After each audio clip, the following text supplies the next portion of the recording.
If you initially believed that some African nations might be free of crime, filled with fine wines, marbled beef, and ambitions of world domination, you'd be correct. Such a place has rarely existed. Yet once one country defied the odds. Like many fleeting moments in history, this nation's rise was swift but short-lived, leaving a powerful mark. It managed to conflict with global powers, declare independence unilaterally, and serve as a stark example of misguided sovereignty. This ephemeral state was called Rhodesia. Although long erased from maps, it remains a cautionary tale about acting solo in geopolitics. How did a country that seemed a dream come true for Europeans turn into a worldwide target? To grasp this, we must look back into history. When life in these lands was more straightforward, tribes, gold, and a resolute British man obsessed with unifying Africa under empire. Prior to European arrival, these lands were far from empty. Diverse African tribes inhabited them, each with unique traditions, histories, and alliances, living the typical tribal life marked by conflicts, migrations, and complex social ties. Importantly, these indigenous peoples weren't mere primitives. Archaeological discoveries reveal they excelled in gold mining and metalwork. The remains of Great Zimbabwe, an impressive 10th century complex, stand as testament to their architectural sophistication. Curiously, 19th century European explorers often refused to believe such structures could be of local origin, hindered by strong racial prejudices. Although Portuguese traders and missionaries briefly visited the region, their influence was limited. A major shift occurred when the British arrived from South Africa, transforming the area's destiny forever. The central figure in this story is one of the most debated colonial personalities, SelS. A British entrepreneur and politician, he dreamed from childhood of uniting Africa under British dominance. To understand his impact, picture a man who amassed enormous wealth through diamond and gold mining in South Africa, employing innovative techniques that drastically cut costs. His greatest achievement was securing a monopoly over the diamond industry, later expanding into gold mining. But why did Aros accumulate such riches? For Ros, business was merely a means to an end, namely the expansion of the British Empire. In 1889, the British South Africa Company, which he established, was granted a royal charter by the British government for the land between the Limpopo and Zambezi rivers. But what did this charter truly imply? In practice, it authorized the company to govern, control, and negotiate concessions on these territories. Essentially, it was a permit to seize the land through various methods, primarily peaceful negotiations. Nonetheless, history shows that violence and bloodshed did occur in the process. Interestingly, even before receiving the official charter, Ros managed to strike a deal with the Matabele chief, leader of the southern portion of what would become Rhodesia. In this agreement, the chief granted mining rights in exchange for 1,000 rifles, an armed steamer, and a monthly payment of £100. Such an exchange underscores the extraordinary nature of the period's diplomacy. The following year, a wave of European settlers arrived, kicking off the systematic colonization of this region. But how long could peaceful relations realistically be maintained? The expected coexistence soon deteriorated. Despite initial agreements with leaders like Labingula, the local tribes and European colonists found their interests at odds. The Europeans sought extensive territories for mining, while the indigenous populations resisted relinquishing their ancestral lands. This clash of interest culminated in the First Matabele War of 1893, Chief Labingula faced a dire dilemma. Despite his genuine desire to avoid bloodshed, he was caught between his people's resistance and the relentless military superiority of the Europeans. The colonizers deliberately provoked conflict at every turn. Labingula, reflecting his precarious position, likened himself to a fly pursued by a chameleon.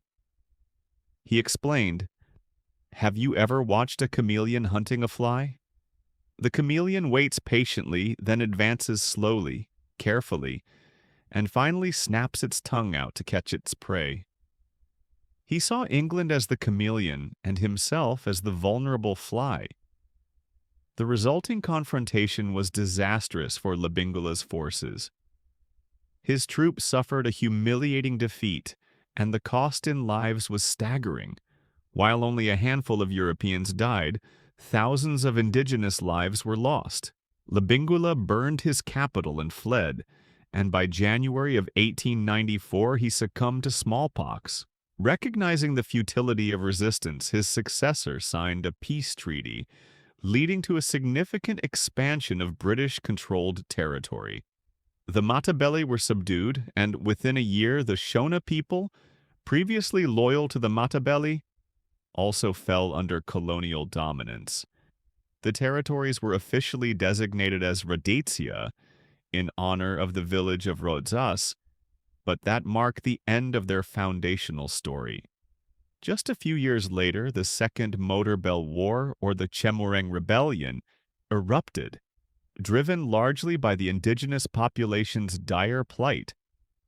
They had lost most of their land and were reduced to mere cheap labor, while colonists remained vulnerable after the failed Jameson raid, which left many troops captured in neighboring states. Despite the rebels causing severe damage, it took the intervention of British regulars to suppress the rebellion, granting some concessions to the motorbikers, though not to the people of SHO. Following the First World War, Britain decided to reorganize the administration of Rhodesia's territories. Northern Rhodesia came directly under Crown jurisdiction, while Southern Rhodesia faced a referendum where voters chose between joining the Union of South Africa or becoming a self-governing colony within the British Empire. The majority decided on the latter, and by 1923, Southern Rhodesia had attained self-governing status with considerable autonomy. During this period of self-rule before the Second World War, Rhodesia experienced remarkable economic growth, with advancements in mining, agriculture, and infrastructure. Yet, social inequalities lingered. Most indigenous people lacked access to education and consequently to political rights, which were limited by educational and property requirements. Unlike European countries where such divides often aligned with class, in Rhodesia, these distinctions became ethnically driven, setting the stage for future conflicts. Looking beyond the war, the global landscape shifted dramatically. The United Nations emerged as a forum for decolonization efforts, while the superpowers, the USSR and the United States, sought to weaken European influence in Africa. Despite these changes, Rhodesia remained relatively unaffected for about another 2 decades, enjoying a period of economic stability. In 1953, Britain launched its plan to create the Federation of Rhodesia and Nyasaland, uniting northern and southern Rhodesia along with Nyasaland. The federation was designed to turn southern Rhodesia into an economic hub to drive development in the region and counteract rising African nationalism. Initially, everything proceeded smoothly, with economic indicators climbing and industry expanding. Several significant infrastructure projects, including the construction of the Kariba Dam, were completed to modernize the region. But what exactly went wrong? The rise of nationalist movements gradually eroded these achievements. In northern Rhodesia, particularly in Nyasaland, an area with a sparse European population and lower living standards, these movements gained substantial support. The consequences were severe. The Federation of Rhodesia lasted only a decade before collapsing, giving rise to two new independent states: Malawi, formerly Neo-Ceylon, and Zambia, formerly Northern Rhodesia, leaving Southern Rhodesia in a fragile political state. A pivotal moment in this story occurred in the early 1960s, when Britain's attitude toward its colonies changed dramatically. Pressured by a shifting international opinion and internal political reforms, the British government actively encouraged decolonization. The approach reversed. Instead of trying to retain control, Britain now aimed to grant independence swiftly, advocating for a government that represented the majority population rather than European settlers. This shift in policy greatly influenced Rhodesia's future, shaping its political landscape. Despite numerous upheavals, southern Rhodesia continued to experience robust economic growth after the Federation's fall. The government adopted policies of import substitution and promoted domestic processing industries, leading to a very favorable economic outlook. Yet, the global wave of decolonization drew ever closer to Rhodesia's borders. Britain, meanwhile, demanded that independence be based on majority rule, a principle the Rhodesian government, led by Prime Minister Ian Smith, firmly rejected. Negotiations repeatedly ended in stalemate. Imagine yourself among the Rhodesian Europeans. Their apprehensions were quite understandable. They watched neighboring countries, such as Zambia, where Europeans had to leave shortly after independence, or Congo, which descended into bloody civil war, and feared a similar fate. Even where Europeans remained, the prospects of economic decline and instability seemed inevitable. Investors who had contributed their efforts to develop Rhodesia worried that their work would be undermined, and that the country would plunge into the poverty familiar to most post-colonial African nations. The historic turning point finally arrived. On November 11th, a momentous date in history, the government led by Ian Smith declared unilateral independence for Rhodesia from Britain. This act was rooted in a firm stance on Western values and Christian traditions, which Smith's regime highlighted as core principles. How did the global community respond to this audacious move? The reaction was swift and largely condemnatory. Britain, the United Nations, and both superpowers, the Soviet Union and the United States, rejected the declaration outright. Economic sanctions were swiftly imposed, plunging Rhodesia into severe diplomatic isolation. Can you imagine the magnitude of such exclusion? Not a single nation officially recognized Rhodesia's independence, effectively cutting it off from international legitimacy. But was the country truly prepared for such formidable trials? Rhodesia boasted a robust economy, particularly thriving in agriculture and mining sectors. Many Europeans living in Rhodesia believed their country could withstand these shocks and even survive economically without formal recognition.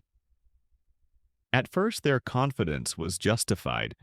Despite facing sanctions and diplomatic ostracism, Rhodesia's economy initially continued to operate smoothly and experienced periods of growth. Meanwhile, negotiations with Britain persisted, though they failed to produce any substantive results.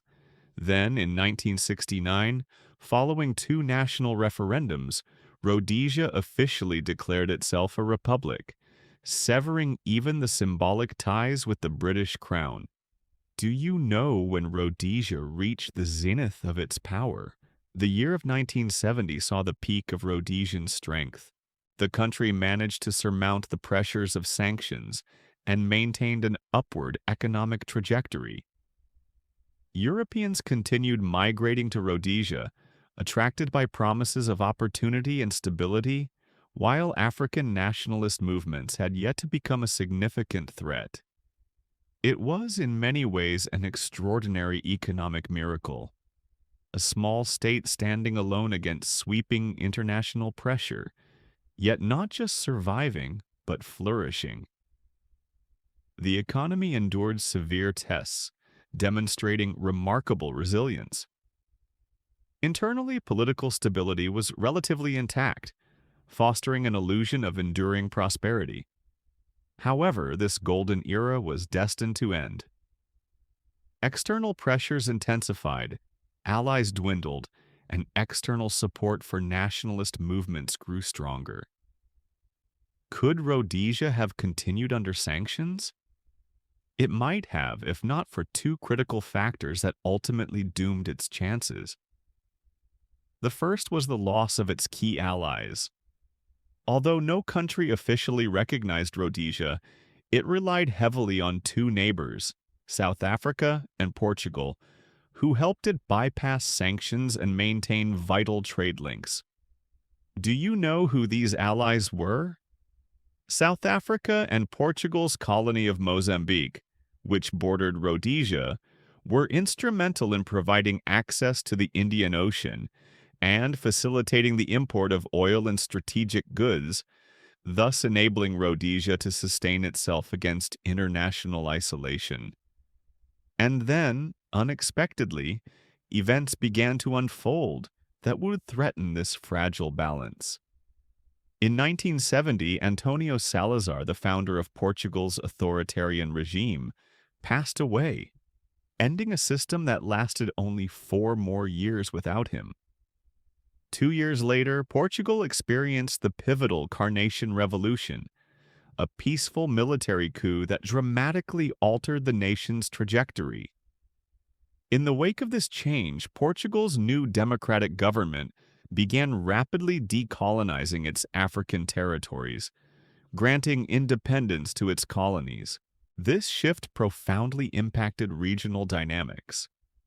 Instead of maintaining a friendly relationship with Mozambique under Portuguese control, Portugal faced a hostile state in Rhodesia, which not only refused economic cooperation, but also offered bases to guerrilla fighters opposing Rhodesian authority. Consequently, Rhodesia found itself completely isolated, with no allies willing to support it internationally. The second crucial factor influencing Rhodesia's fate was the intensification of internal resistance. Although interethnic relations had been comparatively stable in Rhodesia relative to neighboring countries, tensions started to rise amid the mid-1960s.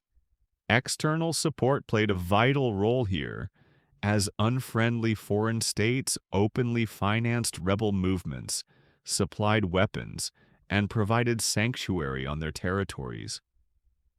This amounted to a proxy war, with external powers clearly backing insurgents struggling to overthrow the Rhodesian government.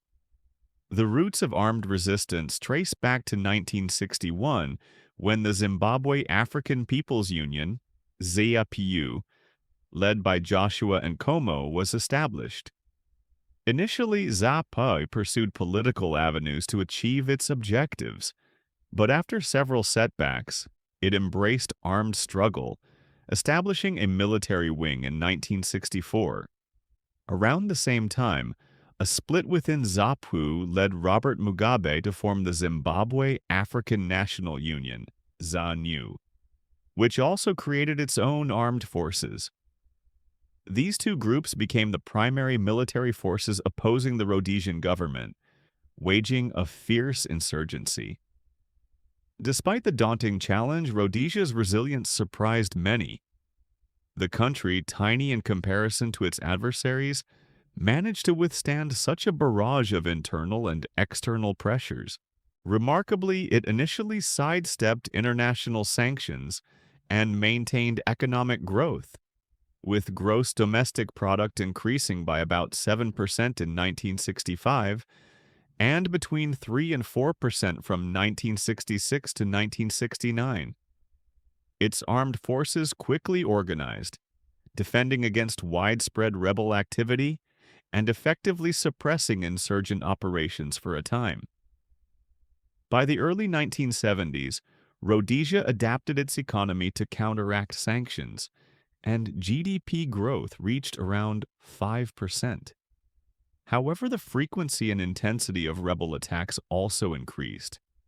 Insurgents targeted military bases, farms, infrastructure, and then retreated across borders to sanctuaries abroad. Rhodesian patrols regularly fell into ambushes. In response, the government launched a large-scale military operation named Hurricane, which initially achieved some tactical successes. The turning point came in 1975, as Radesia's fortunes began to decline following the loss of a vital ally in Portugal and the emergence of a hostile border nation, independent Mozambique. The country's economy started to deteriorate rapidly. GDP growth dwindled to a mere 2% before slipping into a consistent decline of 3% annually. International trade routes, both export and import, were dismantled, crippling the nation's financial stability. The Rhodesian dollar plunged in value, rebellion intensified, and public support increasingly shifted toward opposition forces.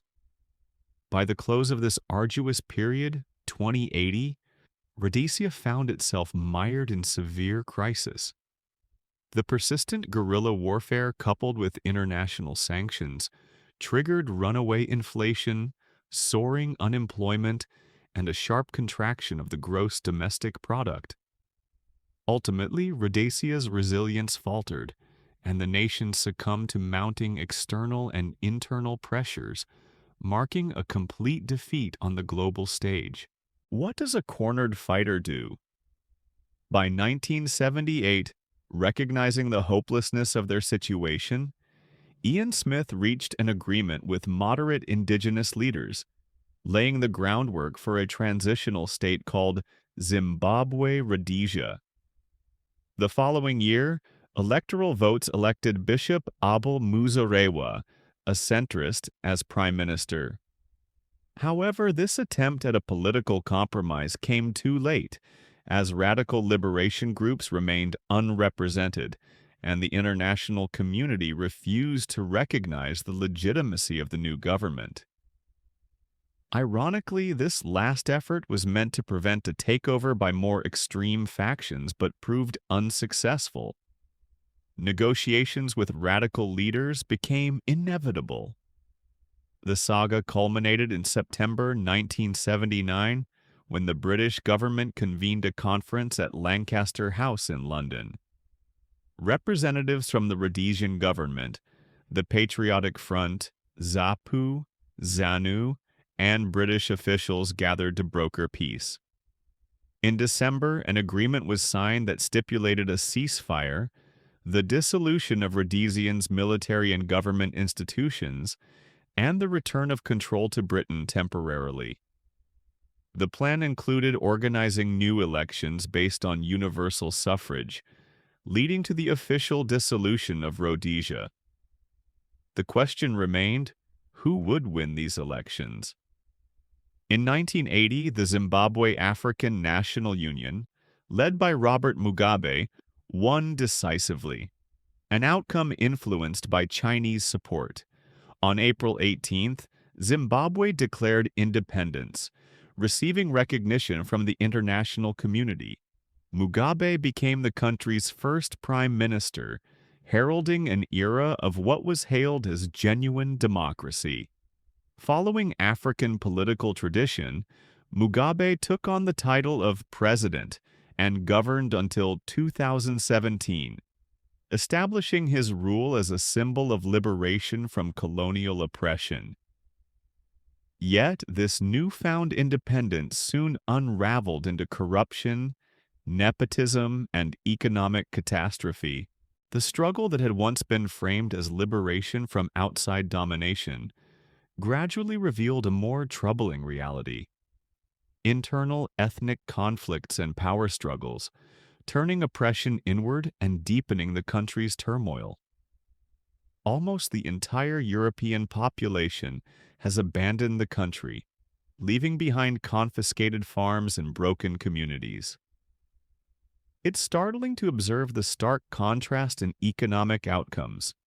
While the Rhodesian economy managed to survive under oppressive sanctions for decades, it completely disintegrated after the so-called liberators gained access to global markets.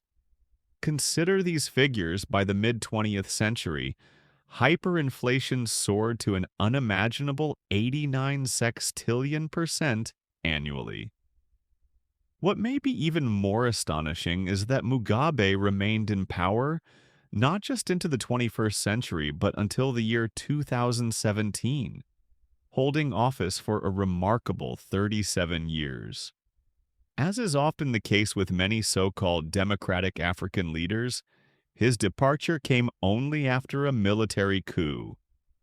And following his overthrow, conditions did not improve. Chaos and decline persisted. The core question arises: half a century ago, the international community condemned Rhodesia's injustices, highlighting that indigenous populations suffered inferior infrastructure, poorer schools and hospitals, compared to Europeans. This critique was justified. Yet, what did international pressure ultimately achieve? It succeeded in virtually eliminating educational opportunities in Zimbabwe. How did the world respond to the ensuing crisis? Today, global voices remain silent about Zimbabwe's suffering, revealing a stark indifference. Compared to the fierce condemnation of Rhodesia's apartheid-like policies, the 37-year dictatorship in Zimbabwe drew only minimal outrage, largely because power was no longer held by outsiders. What lies beneath this narrative? The truth is, the international community's concern was never sincerely about Zimbabweans' welfare. Its real aim was rooted in geopolitical interest, and the protests were stylized acts of virtue to align with popular decolonization ideals.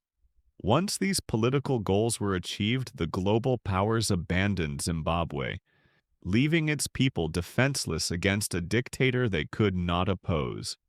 Could history have taken a different path? Consider the previous colony that rebelled against U.S. imperial influence. Its native population was treated far worse than in Rhodesia, but eventually transformed into one of the world's most prosperous nations. Imagine what Africa's future might have been if Rhodesia had succeeded. The continent could have seen a leading country, perhaps not as powerful as the United States, but thriving and stable. It is reasonable to believe that Africa's landscape would look far more promising today if such a successful state had emerged. Instead, history steered otherwise. Radesia, encircled by hostile forces on all sides, bravely faced an uneven conflict, resisting with resilience.